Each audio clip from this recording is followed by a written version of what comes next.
রোশনাইয়ের ঘুঙুর দিয়ে বলে, এটা পরে নে। রোশনাই ঘুঙুর পরে নাচ শুরু করে দেয়।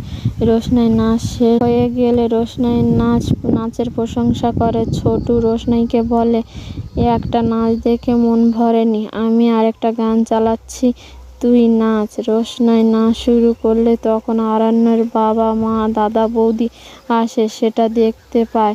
জাহ্নবী বলে, কি ব্যাপার, ও এখানে নাচছে কেন? ছোটু বললে, তোমরা তো বাড়িতে ছিলেন না, ও তাই আমরা ভাবলাম ওর একটু নাচ দেখি। আরণ্যর বাবা বলে, বাড়িতে ছিলাম না বলে যা ইচ্ছে তাই করবে, এই বলে কথা শোনাতে থাকে। অন্যদিকে আরণ্য গরিমাকে নিয়ে তাদের বাড়িতে পূজার শপিংয়ে আসে। গরিমা সবার জন্য পছন্দ করে শাড়ি কেনে আর আরণ্যর গরিমাকে পছন্দ করে শাড়ি কিনে দেয়। আর আরণ্যর মাথায় আসে সে রোশনাইকে নিয়ে আসে তাদের বাড়িতে।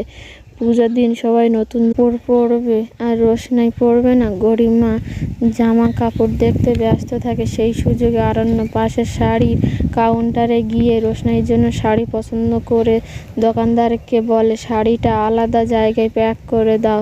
এদিকে গরিমা আরণ্যকে না দেখতে পেয়ে ডাকতে থাকে। আরণ্যকে সেখানে এলে গরিমা বলে, এই আউটফিটটা আমি শাড়ির সাথে ম্যাচ করে তোমার জন্য নিয়েছি, তোমার ভালো লাগছে? আরণ্য বলে, আমি এইসবের ভিতরে নেই।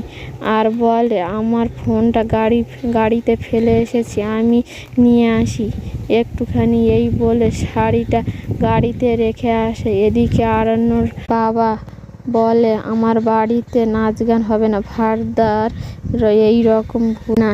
এই কথায় রোশনাই কাঁদতে থাকে। মিলি রোশনাইকে বলে, একদম কাঁদবি না, তুই গরিমা দিদির থেকে তুই ভালো নেচেছিস।